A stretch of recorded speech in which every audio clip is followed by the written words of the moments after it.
Lukar gantos temanten kakung nyuwun idi pangestu dumateng Kanjeng Ibu. Lho.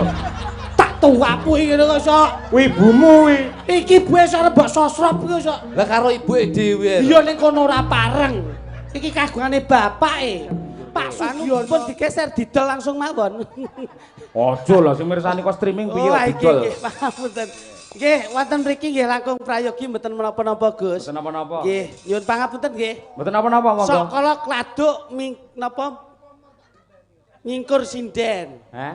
Nyingkur sinden menika sakala lak kladuk. Mboten napa-napa. Nggih, nanging mawi sampun wonten Purbawasesa Nggih. saking palilah panjenengan. Nggih. Berarti menika lak sampun hak ngoten lho. Hak. Oh nggih, Mboten sembah nuwun. batil hak. Nggih, sembah nuwun, pangapunten. Niki lak nuwun Sebab sewu. nggih. Tegesipun lak niate kula panjenengan dipun dawuhi kalih Pak Sungkono Leres. supaya nglipur penggalih para warga masyarakat. Leres. Lan jenengan teng inggil lak langkung sekeca le mirsani. Nggih ta, Pak? Iki. Nah, ngoten niku. Iki nek kirang marem benjing ben nanggap dhewe-dhewe mawon. Wah, iya. Iki. Sembah nuwun Mas Cahya. Nggih. Salam hormat taklim sungkem bekti kunjuk dumateng Bapak Lurah, Bapak Sungkono ing samangke sampun nyambung pasederekan wondene kecipratan barokahipun Pyayi Karas Bothok, Mas. Nggih.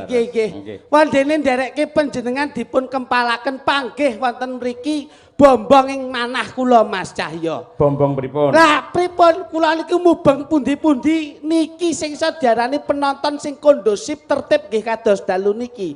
Ngoten nggih. Nggih, sebab menapa duduk sama rendah, berdiri sama tinggi, membawa harkat martabat budaya Indonesia. Tepuk tangan untuk penonton malam hari ini. Luar biasa. Niki mergo niku saka gandrunge kalih kabudayan. Lah estu, Mas. Tresnane kalih panjenengan nganti sementen kathah. Mboten kok kula nanging kula nu nderek panjenengan kok iso. Ning kula ngibarati masakan tanpa bumbu kaya panjenengan nggih kirang marep. Ha ning cara kula ki bumbu kok ora enek pelengkape panjenengan duda nggih mboten asik. Nggih enek dudu lek enek segane ya mboten wareg. Enten segane yen mboten enten piringe ngeten iki napa nggih apik. Nggih.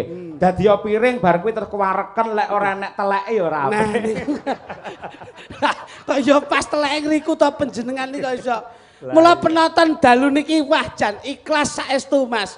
Ikhlas nggih nyengkuyung paring donga pangestu Bapak Lurah Sungkono. Nggih, ikhlas anggenipun mirsani tontonan dalu menika. Nggih. Panjenengan nate pirsa mboten? Penonton kok nggawa terpal dhewe nggo lungguh napa enten? Nek mboten Pyayi Karas mboten ngeten iki, Mas.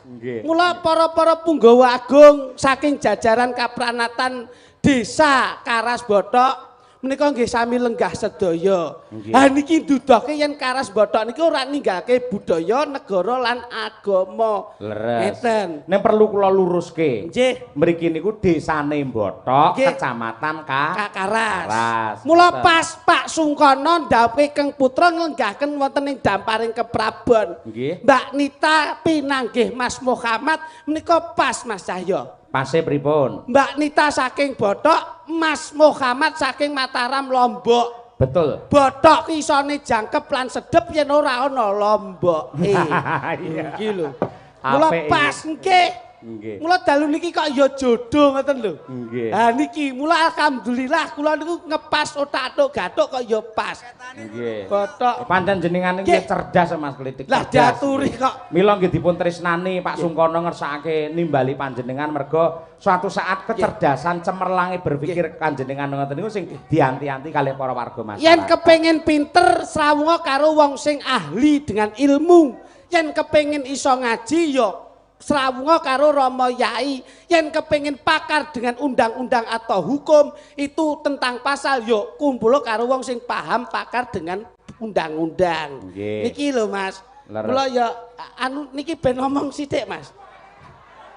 Lah kula omong terus. Lah apa iso omong? Klambine padha, jarike padha, blakone padha kon meneng tok genep. Sing nata kostume sinten iki? Kula. Nun sewu. Lah jenengan lak putih. Nggih. Mas Kluthuk ireng. Lha tak sawang gambar ngangge kuning rumah saya kaya madu mangsa.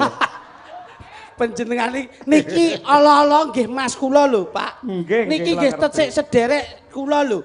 Pernahe ming kacek setahun. Panjenengan ngelokke niki padha ngelokke kula. Lha napa? Wong niki kula eman-eman kula dama-dama mboten kalih Mas kula dhewe. Leres. Lho nggih to? Nggih. Kula iso sugih nu gara-gara niki. Lah apa kuwi pesugihanmu kok? Lah rencana niki ajeng kula lebokke pesugihan rae. Anu omong Mas. Paring dawuh Mas Gluduk. Sepuh sampeyan, tuwa sampeyan. Gak wis kowe ngomong sing akeh aku meneng panggah bayaran kok. Bukan karena kok meneng bayaran gitu Mas Cahyo. Nggih. Uang kepengin munggah derajat, kepengin munggah pangkat kuwi tetep gawe skill kemampuan.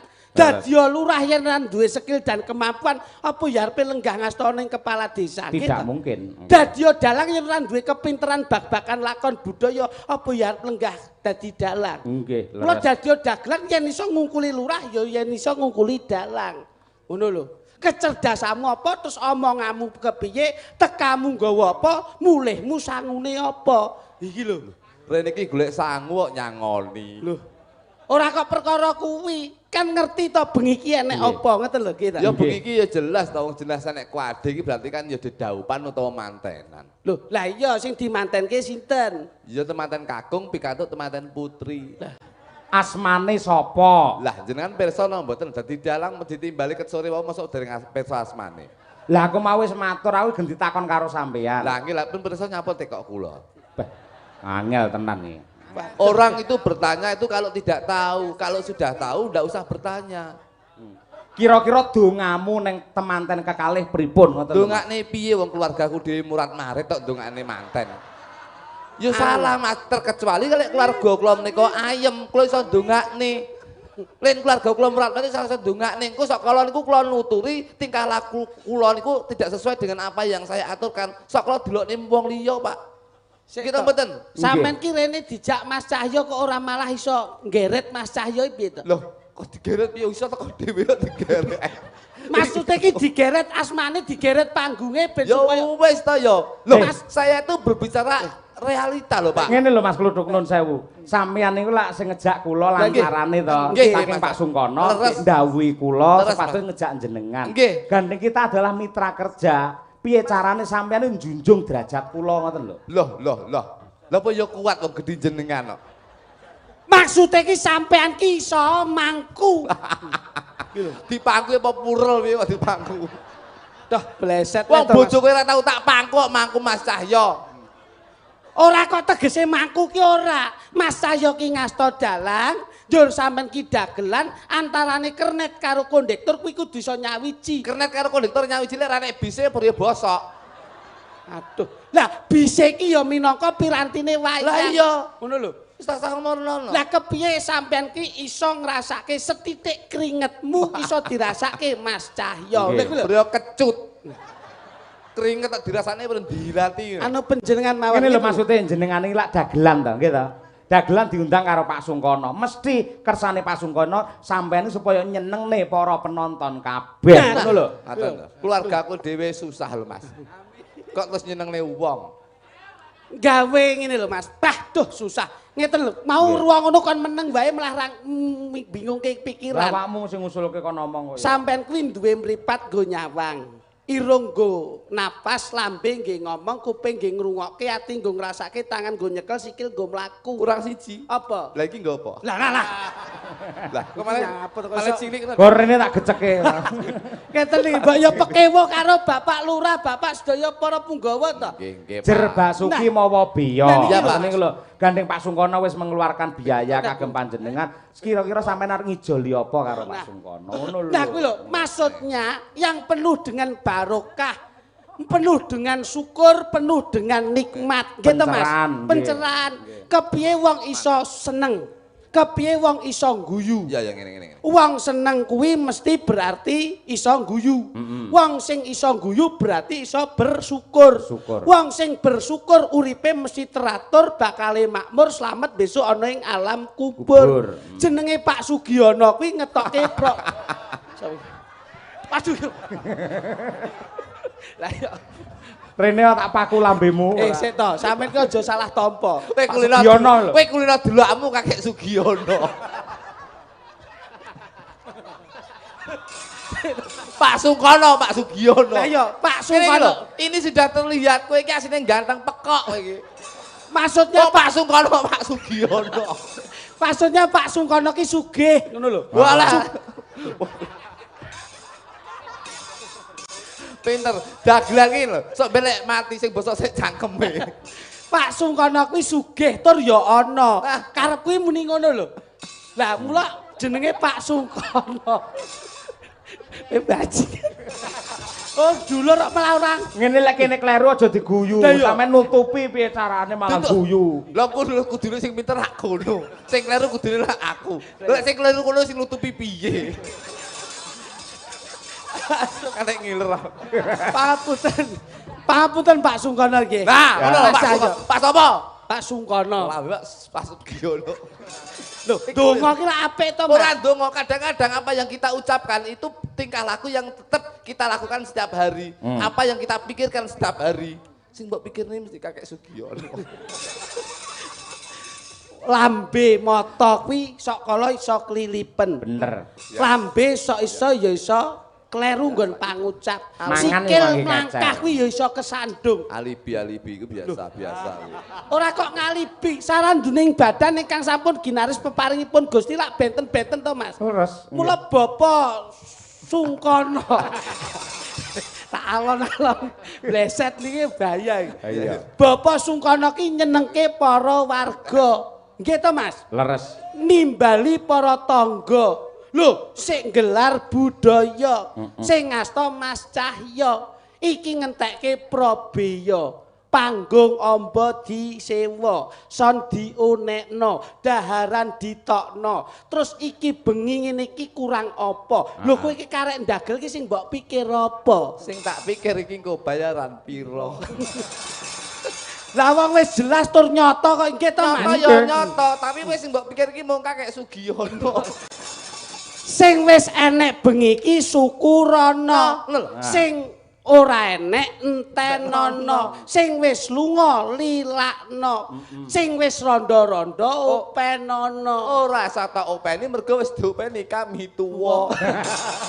Ngono lho, iki dijak omong angel rame, Gus kok iso. Ayo kono ngarep. Nah ngomong sing apik. Wis lho manten lho. Malam hari ini lak bersyukur. Iki lali Acarane iki apa aku ora mudeng. mantenan. Nah, Mantenan. mantenan. Lah iki to. Oh iya iki nek Menika wonten sak sedaya piranti wonten ing pernikahan dalu menika to, Mas. Nggih, teng Kuwadi. Wadine gedene kula niku kadang kula iri, Pak. Lah ngapa? Mbah Lurah niku gadah damel mantu ya kuwadine gedhe kula Nggih. biyen rabi karo bojo kula niku pos kampling biyen, Pak. Lah kok dilenggahke ning pos kampling iki? Tapi lek tamune kalih tamu kula mbiyen rabi kula niku sing kathah tamu kula. Mungkin dari penonton yang hadir pada malam hari ini hanya seperempat saking tamu kula mbiyen. Loh, nun sewu, tamune Pak Lurah wiwit wingi ndlidir ana mandeke. Pon to lek kula delok niki nun sewu lho, kalih tamu kula mbiyen niku kalah. Tamu kula mbiyen 2 desa, Pak. Lho, 2 desa kabeh mlumpuk dadi siji. Enom lanang, tuwek, wedok, cilik, gedhe. keluarga besar to. Loh, digrebek aku mbiyen rabiku. Layakno anak-anak kaya kentongan. Iya. Wong kok bleset lemu omong kok iso. Dalu menika Bapak Sungkono. Iya ta. Kudu alon-alon. Sungkono nika saking teges. Sum nika supel. Kom nika nggih. Pak Sungkono. Lah nggih. Sung nika Pak Sung. Sung nika sungkan. Nah, Sapa wae sing mirsani mesti sungkan. Loh, besane namane Pak Suparno ngono lho. Sungno sungkan. No, nata wargane dimen maju desa. Sungko. Lah nggih jenengan kurang cepet tok. Kula sing kene kula singkat. Sung. Kene-kene. Kok to tak jelaske kok iso. Sungi sungkan. Sapa wae sing mirsani beliaunya mesti sungkan. Ora kok pangkate, ora kok jabatane, ning karena kawibawane beliaunya, ngono lho. Pak Ko. Ko ki tegese komitmen. Iya. Apa sing dadi paugerane dan prinsipnya itu selalu komitmen. No ki nata ati. Uripe saka Bapak Sungkono kuwi saka akhlakul karimah. Mutiarane akhlak gumantung saka tutuk. Mutiarane tutuk gumantung saka kolbiyah. Mula beliaunya ki yen iya ya iya yen ora ya ora. Bawa laksana. Ki lho. Mula asmane Bapak Sungkono. Iki garwane Bu Siti Aminah. Nah, iya. Nggih lho. Bagaimana untuk menerapkan dengan kata-kata Bu Siti Aminah. Ini lho. Bu Siti menika garwane Pak Sengkono. Lah nggih. Dari perbendaharaan bahasa Jawa, artikulasi dari Siti menika lemah. Gitu Pak? Nggih. Lemah. Insya Allah Bu Siti menika besok bak. Ya kuwi lho. Si menika sikap Investasi. yang baik terhadap wong lanang jejere wong wedok iki tetep lembah manah. Mergo Bu Siti insya Allah ora bakal nglamak karo piyantun kakung tapi menghormati dan menyegani terhadap suaminya. Selalu berkomunikasi. Leres. Lah iki apik-apik iki. Ti. Dadi wong iki kudu komunikasi ya. Ti iki tindak tanduke besok bakal dicontoh karo anake. Lah. Ngoten lho Pak. Apik cerdas iki. Mergo temanten kakung lan temanten putri menika nun sewu Pak. Niki saniki mlebu ing dalam topik temanten. Lah, nenek kanggeku Mas, nun sewu Mas saya. Nggih. Mbak Nita kalian Mas Muhammad niku pindha wonten ing pewayangan. Nggih. Pindhanipun Kumajaya kalian Kumaratih. Sarimbit Sayek Saeka Kapti manunggaling rasa manunggaling diri nandul tresna kang sejati. Betul. Niki mula nggon wayangno ingkang dados paugeranipun Mbak Nita alias Mas Muhammad. Nika Kumajaya kalian Kumaratih. Kuwi mau mbok jukuk saka Nggon wayang. karena berangkat saya dari ketoprak. Niki kula menggambarkan temanten berdua menika kaya lelakuning ketoprak. Loh, apa kuwi? Temanten kakung menika paribasane kaya Panji Asmara Bangun. Mas Muhammad. Mas Muhammad. Sing putri menika kados Dewi Sekartaji. Oh iya. Panji Asmara Bangun menika wonten werdine Panji menika pusaka, Asmara menika seneng, Bangun menika tangi. Dadi temanten kakung menika duwe pusaka sing seneng tangi. Mau apik teko kene kok Lho, bleset. terus no mboten? Iya bener. Kuwi iso diarani Panji Panji Asmara Bangun, Panji kuwi pusaka, Asmara kuwi seneng, Bangun kuwi tangi. Dadi Mas Muhammad kuwi paribasane duwe pusaka sing seneng tangi. Kuwi yen Mas Muhammad. Mas Muhammad. Garwane Kang Mengku panjenenganipun Mbak Nita. Mbak Nita menika paribasan kados Dewi Sekartaji. Dewi menika wong wedok, Sekar menika kembang, Taji menika entup. Dadi paribasane Dewi Sekartaji Mbak Nita menika ibarat wong wedok sing seneng dientup. Lah sing entup sapa? Panji Asmara Bangun. Kowe iki mek golek-golek ukara. Tegese ngentup rasa, ngentup ati. Muga-muga dientup tresnane didhuwurke, tresnane digedhekne aja sampe tresna karo wong lanang liyane, ora ana sing ditresnani kejaba mung bojone dhewe. Lah kamangka jengkaripun temanten kala wau kadherekaken para nayaka ning praja. Nggih. Diapit para manggala lan domas. Sayek anggenipun jengkar ngapit ngasta menika kembar mayang. Kembar mayang menika ngelingke temanten kekarone paribasane dina iki suka-suka. Kembar mayang ki yen seneng-seneng aja lali mayang ki madhep mantep manembah mring pangeran nindakake sembahyang. Kae kok mesti dipasang ana kaya apa gedang sakembaran. Gedange Raja. Gedang raja menika nduduhke temanten kekarone dadi raja sedina ratu sewengi. Loh, dipelengkungi ana janur. Janur menika jaan nur menika cahya dadi temanten kekarone insyaallah bakal oleh pepadangi jagat oleh pepadangi saka Gusti Kamurbeng dumadi Gusti Allah Subhanahu wa taala. Masyaallah, bocah kok iso Iki ilmu tuwek lho Pak. Kembar mayang apa bentuke gawe blenduk-blenduk ngapa? Blenduk menika paribasane kaya kupat. Enten kaya kupat menika tegese ngaku lepat. Tutuplah lembaran yang lama, bukalah lembaran yang baru, ngaku lepat marang samu barang sing biyen mbok lakokne, saiki awakmu nglakoni sejodohan, manembah marang Gusti, manembah marang wong tua, kudu melakukan kehidupan yang baru, kudu nglakoni sing becik. Loh, ana ning kupat biasane lak januripun kembar mayang wonten kerisipun. Keris ki paribasane menggak-menggok ki paribasane teman karone aja sampai duwe rasa wedi karena menghadapi lika-liku kehidupan dalam rumah tangga. Loh, Apik. anane kembar mayang janur bentuk keris lan kupat sik sitok dibentuk kaya manuk. Kuwi nduduhne yen temanten lanang duwe manuk. Manuke sapa? Manuke sampe manuke Panji Asmara Bangun. Tegese manuk menika filosofi. Manuk menika miber sak nggon-nggon tetep mulih ning susuwe. Insyaallah Mas Muhammad nyambut gawe ning kono ning kene tetep mulih tinggo nyukupi keluarga. Luar biasa tepuk tangan Mas Lutuk. Elok. Niki lho Cerdas jenengan elok. Loh, Janur menika dipun bentuk keris kupat lan manuk dipun cepaken wonten sajroning debok. debok kuwi lek temanten wedok wis deb sing lanang ndang bok. Apa kuwi? Tegese bok menika nuwun sewu. Tegese bok dalam bahasa Inggris itu book. Book menika buku. Harus mempunyai histori. Aja guyu. Ngenyek apa? Sampeyan ngenyek. Cerdas lho Mas iki. Ora ngenyek, mu sampean lucu tenan kok ngenyek piye to? Kok mesti ngenyek lho jenengan. Ora ngenyek, ora. Bok itu bok piye? Bok itu dalam bahasa Inggris book. Kalau O-nya 2, berarti insya Allah histori yang lalu harus ditulis. Insya Allah pengalaman yang buruk aja sampai dilakoni karena sudah membina rumah tangga yang baru. Kemarin loh, lek teko sing angel pisan, iman utek lek mikir. Ya. Mbok ora kemaki to. Wong pinter ki sok andapason dingklu ora ndangak ngono kuwi. Sik, kae wong upacara temu, kae lek mesti ana upacara mijiki. Tegese manten wedok ngresiki mijiki sukune manten lanang. Apa maknane? Mijiki. Loh, iya to. Katindak lho nggih to Mas? Nggih. Katindakan wonten ing adicara pinanganten panggih lak mesti sok kala kepanggih manten dipun gegemi to. Nggih. Sadurunge diwiji lak digegemi sik. Diparingi gantalan suruh. Ayo ki. Sebab apa kok digegemi suruh? Kok balang-balangan suruh? Balang-balangan suruh. Mergo lek balang-balangan batako merempul ndase. Lho. Kaya mau mbok artekke Mas Cahyo ki ora totok lho. Suruh menika suruh menika kesusu selak kepengin weruh. Terus apa? Temanten lanang kesusu selak keperut temanten kakung. Alah kakung. Temanten lanang kesusu weruh temanten putri, semono uga temanten putri kesusu weruh temanten kakung. Lho, Pak. Lah kuwi temanten lanang lan kakung kuwi anake Pak Sugiono. Iki kecekel iki. Niki mesti pengaruhe nuwun sewu son njaba nika. Nika delay, Pak. Dadi suarane keng mriku niku dobel-dobel. Nggih. Lah niku cobi dipun atasi. Niku diomong pancen angel niku. Lho, Pak. Asli to? Mboten asli. Sing rusak duduk salone cakemku. Niki suruh Mas. Kesusu selak kepengin weruh.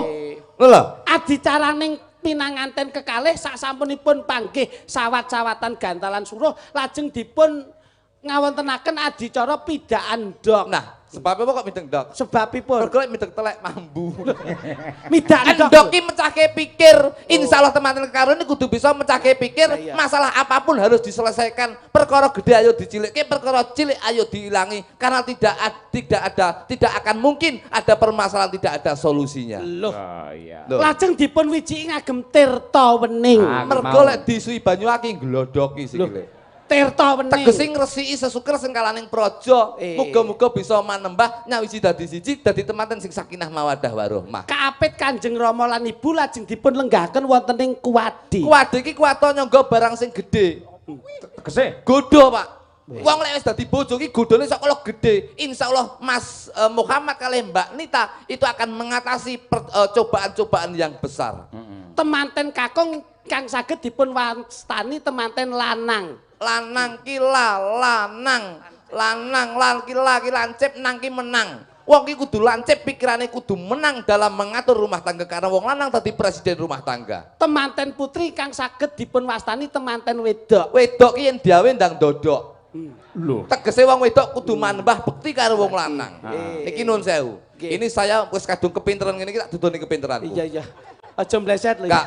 Niki kula menuhi pitutur kalih keluarga besar sing dadi Mbak Nita kalih Mas Muhammad. Sebetulnya dalam rumah tangga itu yang membuat masalah itu adalah komunikasi. Terus Kadang-kadang miskomunikasi itu yang bisa menjadi konflik untuk dalam skup rumah tangga. Iki keluargaku lho. Nggih. Miskomunikasi berarti karena komunikasi. Dadi omongane sok kekerepen iku sok kalau itu yang menyebabkan derdah antara ciciran liyane. Kesalahpahaman antara satu dengan yang lainnya. Kula niku berjalan rumah tangga selama 13 tahun. 2 tahun itu adalah training dalam rumah tangga. Geger terus, Mas. Mergo kerep omong-omongan. Saiki ra tau geger. Ternyata penyebabnya kakean omong karo bojo iku penyebab geger. Wis niki diantiteni. Lah terus nek apa mau ra omongan terus niki kula ora omongan kali bojo kula. Blas. Gak jagongan. Tapi apapun permintaan saya, apapun keinginan bojo kula itu memakai bahasa isyarat. Loh. Wah, lah angel no kuwi. Lho angel, tapi harus diterapne iki. Lah ki contone nek apa mau gak kakean omongan lho sewu nggih Mas nggih. Kakean omongan. Nduk, aku jane kangen karo sampean lho, Nduk. Ngene iki mbok gekno kopi. Terus kula wong wedok ya nyauri, aku yo kan karo sampeyan tak gekne kopi to Mas ngene iki aku kelingan biyen nek ade rabi pacaran ade ra duwe komitmen nek disuk lek duwe sampeyan seneng bareng terus akhire ngundat-ngundat oh saiki bareng duwe wis lali karo aku seneng mbok tukokne mbok tuku aku seneng kurang mbok tuku akhire geger Pak. Oh iya. Ngene mboten. Mergo omongan kuwi. Omongan iku wae. Iya. Saiki gak omong-omongan. Gak omongan. Lah terus nek pengen piye kuwi? Bahasa isyarat. Lah nek sampean mulih tanggapan kon gake kopi, Aku langsung wah ngono tok ae. bojomu mbok ngono Bojoku kuwi tak tok. sut ngono wis noleh. Apa yo? Ya krungu. Krungu. Apa wis di kuping? Wis tukul ning kene gitu. Langsung ngene. Ya dicepake. Cepake langsung bojoku mantuk langsung ning pawon godhog banyu langsung gekne kopi. Loh, Dengan bahasa isyarat ning Bahasa iso. betul. Apik kuwi. Gak kakean bahasa Betul, Mas. Kakek. Lah nek pengen dahar, Langsung aku ngomong, loh. Mudeng ya an. bojoku langsung ngintik mantuk, ngintik ning pawon njukuk piring sego sak jangan sak lawe langsung didep ning meja. Dicaweske. Cawis nih. Masya Allah. Lah nek kepengin mandi siram. Terus langsung lho. Loh. Ya mudeng ya an. Bojoku langsung nyepakne anduk, katok sak barang. Masalah ki lho Mas. 13 tahun iso memahami ngono ki Akhire rukun awet kulo. nganti seprene iki. Sampai saiki. Mangan diladeni, Ngombe. ngombe ladeni adus sepake. Dengan bahasa isyarat. Lah nek pas pengen kumpul ngono kae malam Jumat ngono kae. Yo langsung lho. Loh. Bahasa isyarat. Ya isyarat. Iso. Lho kepiye kuwi? Lho. Bojoku langsung. Ini tau? Langsung ngiceng-ngiceng ini. Iya. Aku langsung nggih bahasa. Lebih ya Mas. Saiki gak penak iki. Ora penak Sing lagi. kari iki gak penak iki. Kuwi maknane iso akeh lho ngono. Lah iya. Wong arep adus isyarate ngono ya iso. Lah iso. Loh, Arep adus adus lah nih, sepot adus rambi. niki adus wae niki. Oh. Lek pas malam Jumat ngono. Iya. Oh dadi engko Mbak Nita karo Mas Muhammad sandi wae. Sandi langsung. Ngono. Pamane ngono. Terus aku Mbak Nita. Datang. Oh, nyepake dahar. Dahar. Iya. Apa kuwi? Mundur. Obat. Pil kuat, pil kuat. Iya. Oh, dadi ngerti ya Sandi. Iya. Aja ditiru, aja ditiru. Kowe iki yo mbleset kok. Mlok saestu Mas. Mugi-mugi sedaya ingkang lenggah cinatet dening Gusti Ingkang Maha Agung, sineksenan bahwa malam hari ini penonton yang ikhlas untuk memberikan doa restu kepada keluarga besar Bobo Sungkono. Amin. Selamat donya akhirate, selamat wonten ing benjang ila yaumul qiyamah. Amin. Amin ya rabbal alamin. Tak golekne kanca Mas Kritik. Sinten, Pak? Napa Mas? Niki kula golekne kanca Mbak Winong Nawangsih nomor kali saking mriki. Nah, men saya akrab karo Mas Kritik dadi pamane dikeki bahasa isyarat men ngerti. Nggih, Aku gara-gara nang Medion ndengi turu jaba lah aku. Lah opo? nek turu jaba langsung. Nggih, Sandi lho. Piye? Aku yo. Apa? Gatelen. Oh no. Wah, iso. Cobi ngampe setunggal, Gus. Kete. Aduh dek aku sing luput aja pun monggo pun bawa sisa kagem panjenengan. Isyarat. Lah kok langsungan ngono piye? Ya mangan sik ngombe sik langsung. Maksudnya iki anake wayahe ganti pampers lho. Apik kuwi. Rada rono sampean. Rada rono jejer karo Mas Kluthuk lho. Nyambut, wis nyambut tok jenenge. Wis santai kono lho. Kowe iki rono tak delok kok kene iki lho. Aku iki pria yang karakterku jinak-jinak merpati. Wah, ayam rupamu ya gemuk ngono kok iso. Jinak-jinak merpati. Cedeki ngadoh, kan nggon peteng dekem lha. Sapa do wae, rada rono coba. Lho, nyapa to? Oh, karepe tiba ben mbok tulungi lho. Sing lanang ra tanggap ngono model. Tanggap kok wong wedok Nah, ini tadi lu midak ini lo rokok ini mau tak pidak. Aduh, bahasamu kok tadi midak ini. Ya, ini mau. Nah, tadi kan kamu belakang situ kan midak telek tadi. Ini nanti lah rokoknya tak pidak, kamu rokoknya apa? Rada rono to. Kowe sing pucet ora awakmu malah sikilmu kok sing pucet. Rada rono. Wah, Anu. jengkaripun temanten kekalih saking Sasana Palenggahan. Manten. Kacinandra saking ketebian kadherekaken ungelipun kodhok ngorek. Ya. Iki. Boy sapa boy? Golekne mboke. Ngene nyale sini tok. Mbak Un. Terus Mas. Sampun kawis tinggal saking ketebian. Temanten putri kadherekaken sayaning para nayakaning praja tumuju wonten ing pawian agung. Gandengen to. Ngampil sekedap nggih Mas, ngampil sekedap. Lenggo kono ora apa. Greget nih. Kadherekaken manggala dumas tumuju wonten ing sak handapipun Kanjeng Rama. MC-ne kok takeran. Temanten putri kagandeng temanten kakos tumuju wonten ing Kakung. Sing bener niku temanten jumbleng. Temanten putri kagandeng Budene iki lemu buyok.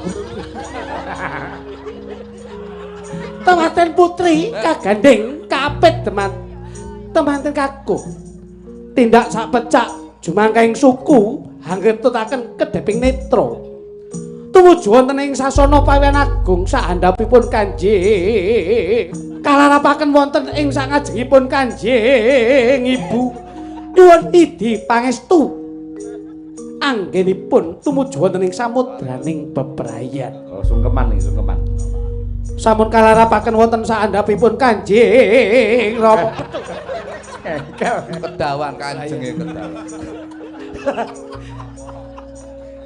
Kawiwitan temanten putri nyuwun idi pangestu dumateng Kanjeng Rama. Rada maju rene, Nduk. Nah, bayo aja ngono ae kok mbok cium lak gringgingen lho.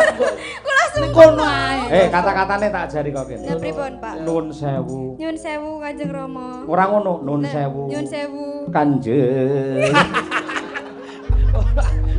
Kok malah digawe. Bekti kula katur Kanjeng Rama. Bekti kula katur Kanjeng Rama. Nyuwun donga pangestu Kanjeng Rama, mugi-mugi anggen kula bebrayan kalian Mas Jog Luduk menika. Saged atut runtut, awet, ngantos kaki nini, awet anggone momong bebrayan, amin. Ya Nduk ndak pangestoni anggonmu. Tumuju wonten ing dina kabagyan ya Nduk. Muga-muga dadi temanten nganti ing becuk pecating yuswa ya Nduk. Nggih Rama, pangestunipun Rama. Ing samangke temanten putri sampun paripurna anggenipun nyuwun idi pangestu dumateng Kanjeng Rama. Lukar gantos temanten kakung nyuwun idi pangestu dumateng Kanjeng Ibu. Lho. Tak tuwapu iki ngono kok sok. Kuwi ibumu kuwi. Iki buwe sok mbok sosrop iki sok. Lah karo ibuke dhewe. Iya ning kono ora pareng. Iki kagungane bapake. Pak Sugiono iki. Kakek. Sungkem mboke. Bu, Apa? nyun donga pangestu. Ya Bu. Piye? Oh, buke gualak. Muga-muga anggen kula bebrayan kalih Diajeng Winong awet ngantos. Sing jelas to, Diajeng iki Winong kae. Genduk Winong dados awet nggih, Mbok, Bu. Ya Le, tak dongakne. Muga-muga padha dalanmu jembar kuburmu ya Le. Ora tak amini, Mbok. Kaya bangka ya. Sampun paripurna temanten kakung nyuwun idi pangestu dumateng Kanjeng Ibu lan tuwin Kanjeng Rama. Lukar gumantos. Kowe iki kene lho kok iso arepe kawiwitan temanten putri nyuwun idi pangestu dumateng Kanjeng Ibu.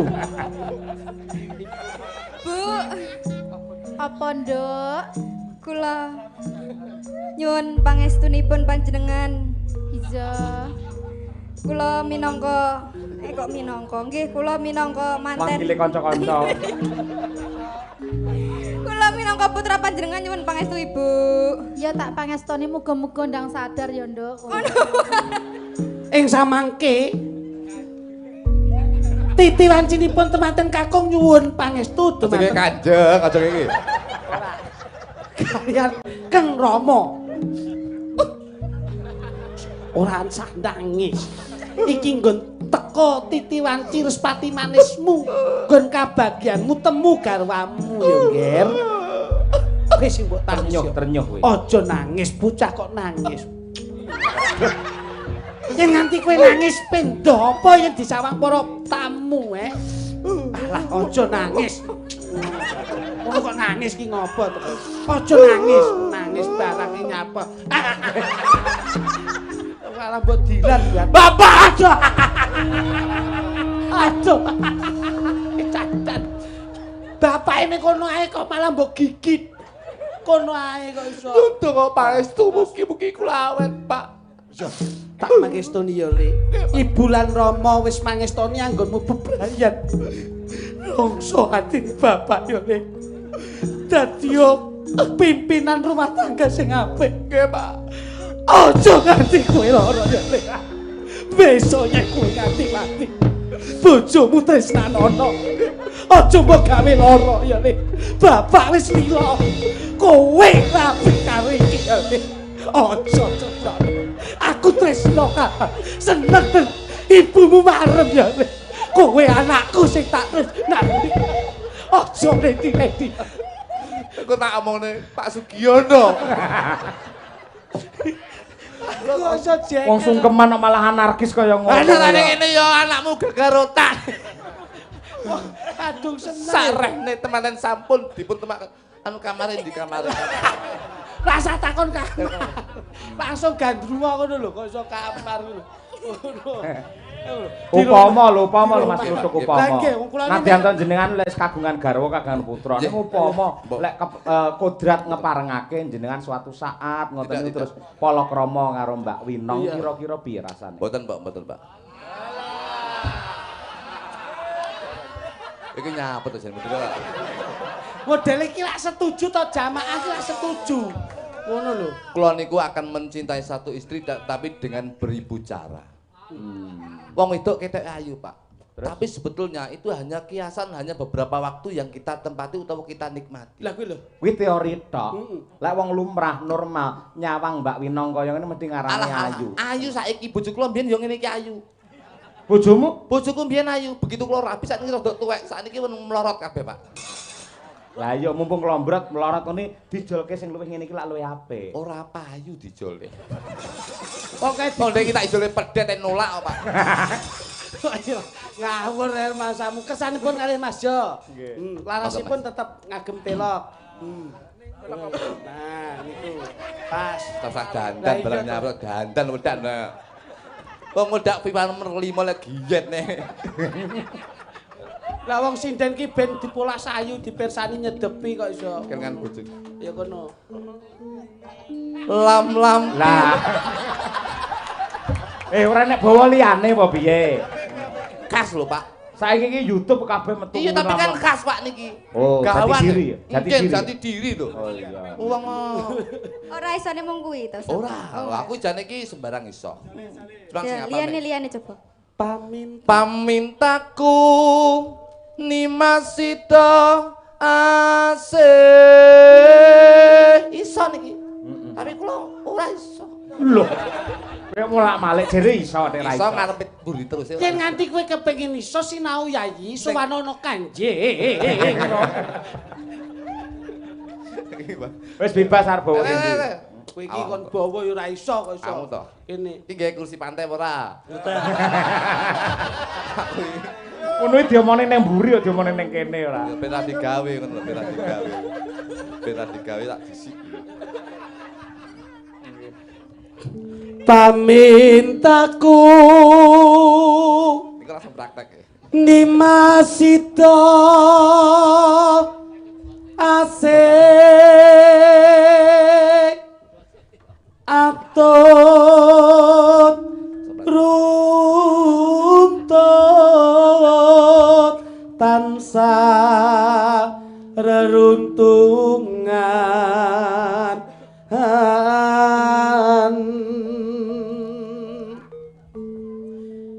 ing sarina sawer ngene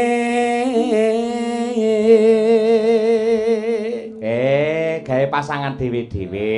Ya. Ya yes no.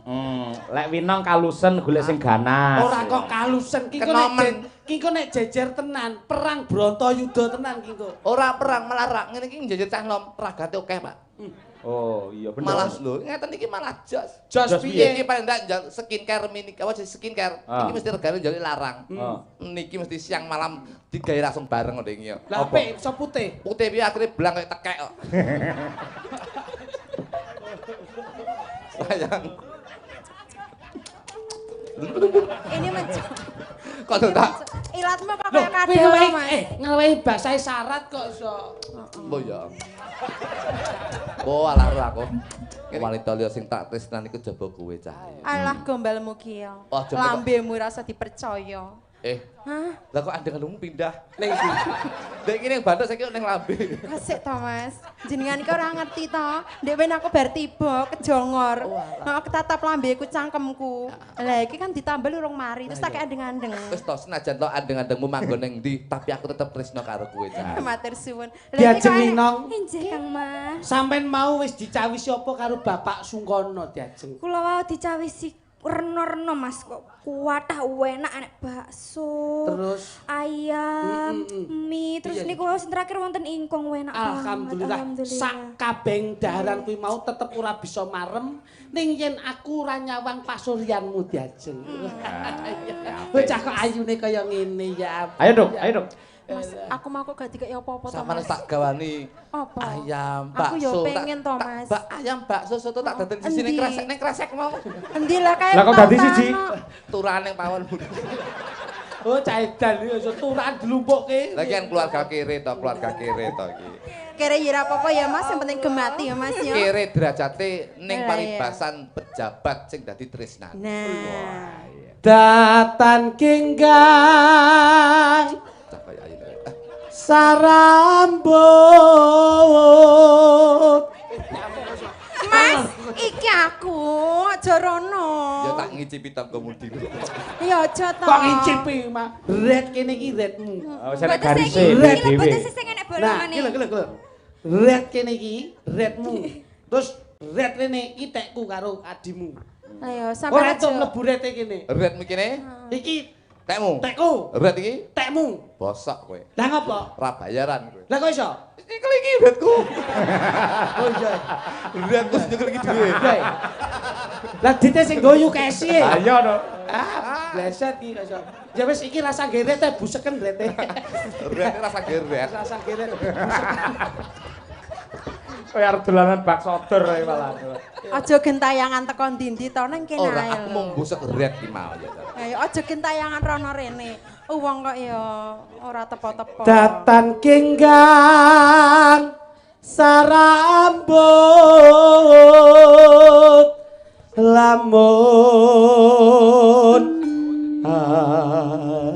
adoh caketing hati. Ya kene. Yen cedak. Lah kok kowe ra nembang? Lah kok sing kok nembang kae. Lesu, Aduh. Kaget aku. lesu. Takut. Kowe iki nek nembang ning wong wedok berarti yang mencintai itu adalah kamu. Lha iya toh, Sing nembang Dajeng. berarti yang lebih cintanya yang lebih itu berarti bojoku dudu aku. Oh. Wong lanang ganteng tresnani iki lho wong elek ditresnani.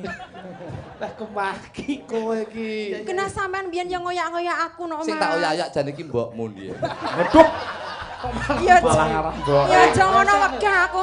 Lah wis Wes apa kok kuwi ndok mbok gowo pisan.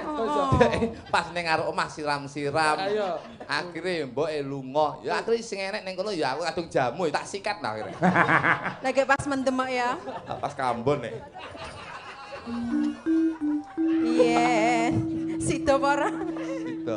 Yen cedak tanasa hamulat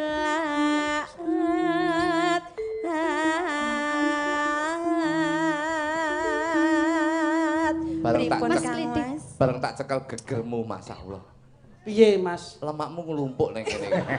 Iki kan sangkek makmurku to Mas lek ngaponi Makmur jenengan ya makmur, ngopeni. tapi kan aku mbiyen meleng to, Nduk. Lemak ki harus diantisipasi yen mak dadi sinden. Iki ndek iki diblebet, Mas. Kayak korset. Lemake maune teng mriki. Dados napa welut. Oh. Aku dikorseti. Saniki pindah mriki. Dek wingi mriki diblebet, pindah teng kene sebelah mriki. Akhirnya antisipasi kula lakban. Kula lebeti ngeten srowek lemak bendak ketok. Lah kok malah metu ning cengel. Bareng pas streaming malah kaya unta. Lek jare Mas sampean Kliti. seneng. Dalem. Panjenengan nek pancen tresno Ayo kali nyapa, kula. Cok. Jenengan benjing lamar kula Mas kawine napa, Mas? Jalukmu apa? Yen Mas kawin ben berkah kuwi ya seperangkat alat salat. Duit kuwi nomor loro, sing penting ibadahe. Nggih. Ngono. Kalih Mas nggih, Mas. Peti 350 gram Gus. Kula pengene sekilo.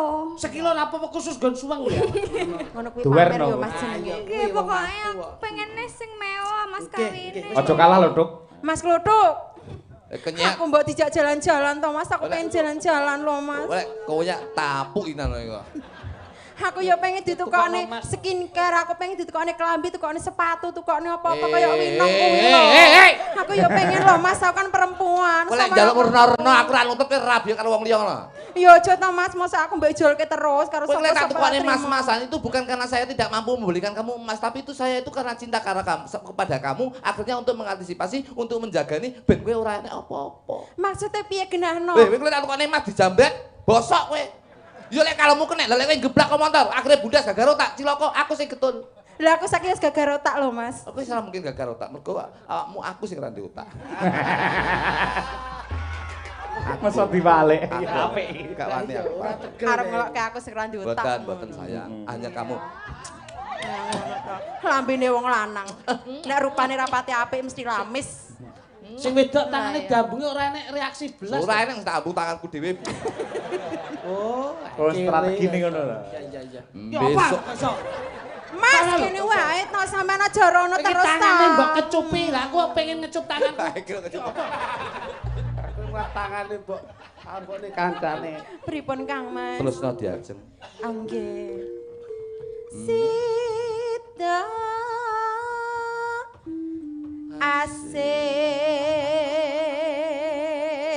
stu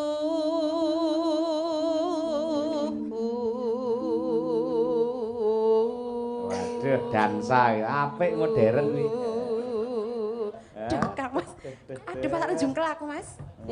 Sing wedok malah kaya kaya manut ya ampun. Awakmu rasa dadak ngono kuwi ya, Dik. Mboten. Sing mriyayi. Padune pengen Ora perlu ya. banyak gerakan. Nggih. Kono dirangkul, dipangku. Ade cukup ngene wae ya. Nggih. Padune gak iso ya. Ora perkara ora iso, wedi karo bojone. Wis ngene wae ya. Bener. Bener. Wis ngene wae. Ya ndang nembang ya. Iya. Ya, nembang. Ayo. Dawah menapa, Gus? Iki ora rampung kok. Ayo. Oh, dereng. Ayo nong, nembang nong. Ayo. Iki kok nembang malah guyu ae ora. Ayo. Yen cedhak Pindo mimi. Pindo mimi lan mintuna. Mbak Tuti mblocone aku sampe niri karo aku mesti. Iya to, wong aku kudune nang kene kok ya karo Mas Klitik. Kowe kan Mas Kluthuk. Rono. Yo ndak lho. Ini no, Werono. Sampe Oh. Kan aku ya pengen membahagiakan Mas Kluthuk. Sono. Lah nek kuwi aku ora apa-apa, nek iki wis aman. Nah. Wis Dik, derajate awake dhewe ora ning dhuwur ning ngesor. Ha iya. Wis ning dhuwur. Dicangking.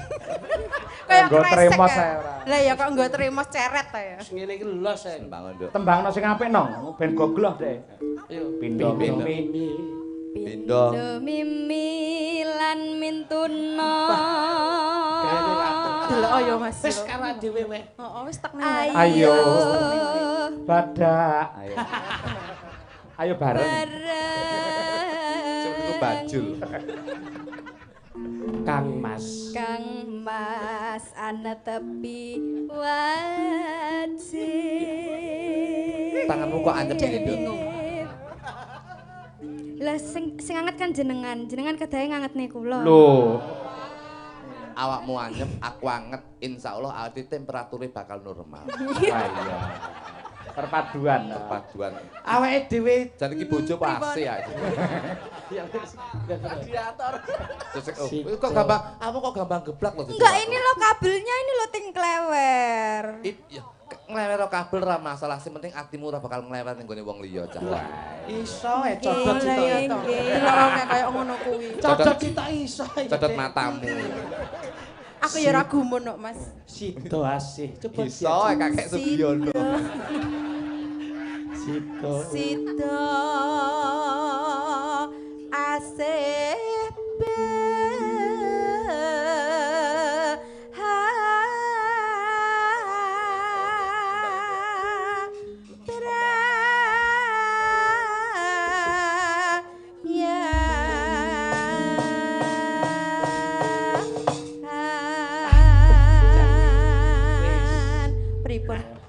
Kono diajeng Langsung wong loro nembak. Aku tak ora. Lah jenengan? Aku tak ning kene wae titik aman sik ya, Nduk. Titik aman. Ayo. Wedi. Tak golek titik aman coba, Nduk. Ayo aneh-aneh sampluk parut kowe. Parut pi HP-ne pecah neh kuwi kok. Monggo diaturake. Derek jenengan, Bos. Nggih, ninggal katresnan Mbak Tutik dan Mbak Winong Nawangse. Monggo, yuk diaturake. Nangis sajroning atiku.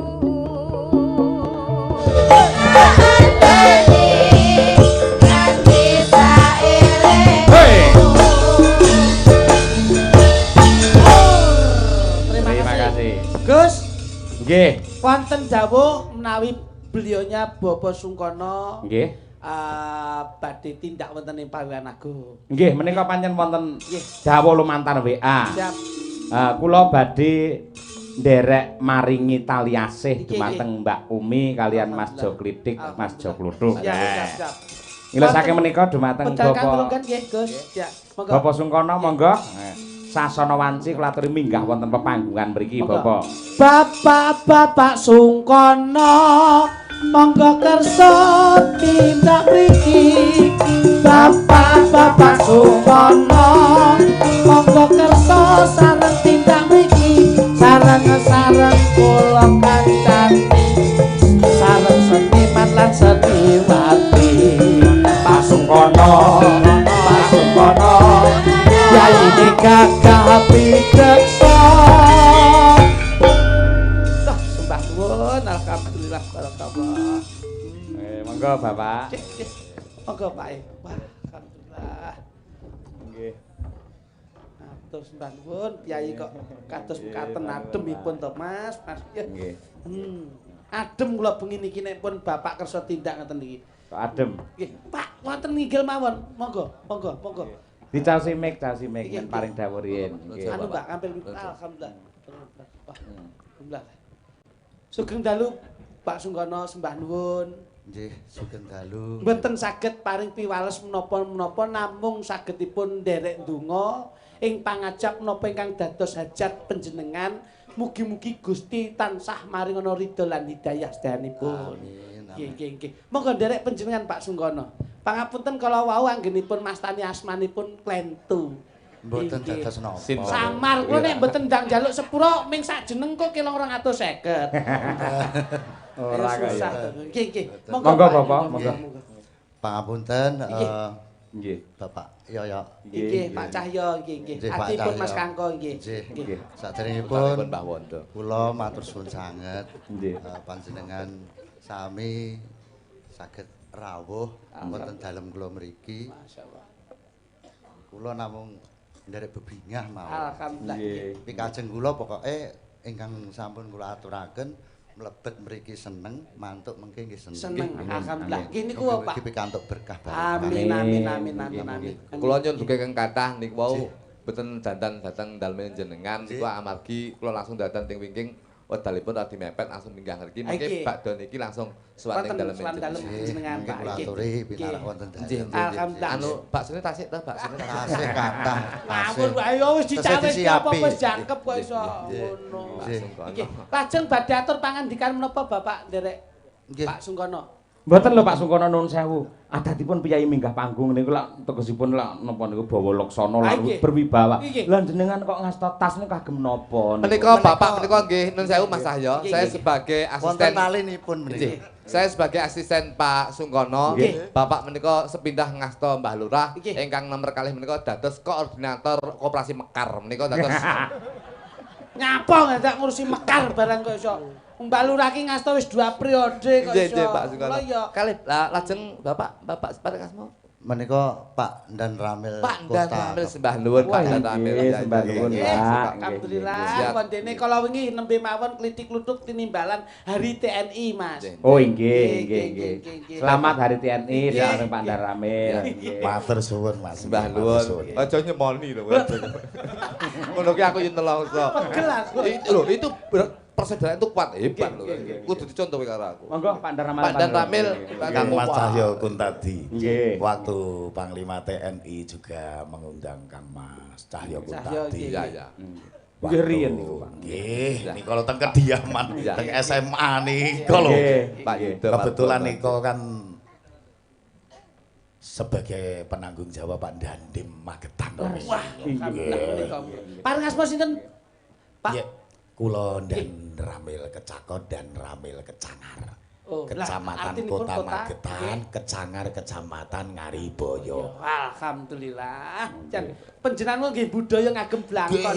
Nggih. Kula Kapten Armet Koirudin SAG Serdadu Alam Gaib Sarjana Alam Gaib Sajare Kang Mas Cahyo Kuntadi Ten oh iya mohon maaf Kang Mas Mboten napa-napa Kanjeng.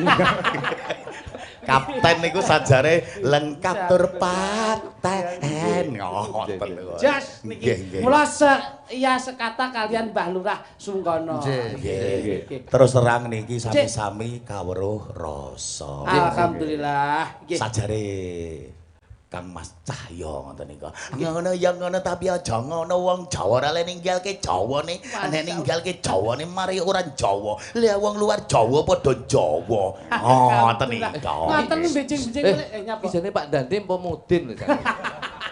Lah yo budaya ngene iki kok iso. Kula Pak Dan Ramil. Pak Dan Ramil. Mbah nuwun Pak Dan Ramil. Pak Dan Lajeng Ramil. Pak Sungkono nuwun sewu. Badhe paring tali asih pripun niku Pak kersane? Nggih, dawuh saking pangandikan para keluarga ageng panjenengan badhe nyaosi menapa kala wau Pak Sungkono. Kula maringi tapi nggih diparingi. Oh ngoten. Nggih. Tegesipun? Nggih, pangapunten kula memang kalih Bu Kesi. Mbak Umi Mbak Afifah. Oh, Mbak Umi Afifah. Nggih, Tresno. idola. Oh, Idola kula. Ah nggih. Panjenengan nek mawi ngendikan pangapunten paling mboten ngeten-ngeten ngoten pripun? Kula nek sosok gemes ngoten lho pisan. Kula nyuwun Mbak Umi Hafifah menika nggih nembang kalih kula. Oh ngoten. Tapi manis mau. Oh, tetep manis. Kesake duet ngoten to Pak. Nggih. Oh nggih. Badhe niku mengke kula paringi. Nggih. Wah lho jenengan pun maringi kathah lho Pak. Kata repot-repot malah. Pun kok pun luweh-luweh. Jalure piyambak-piyambak.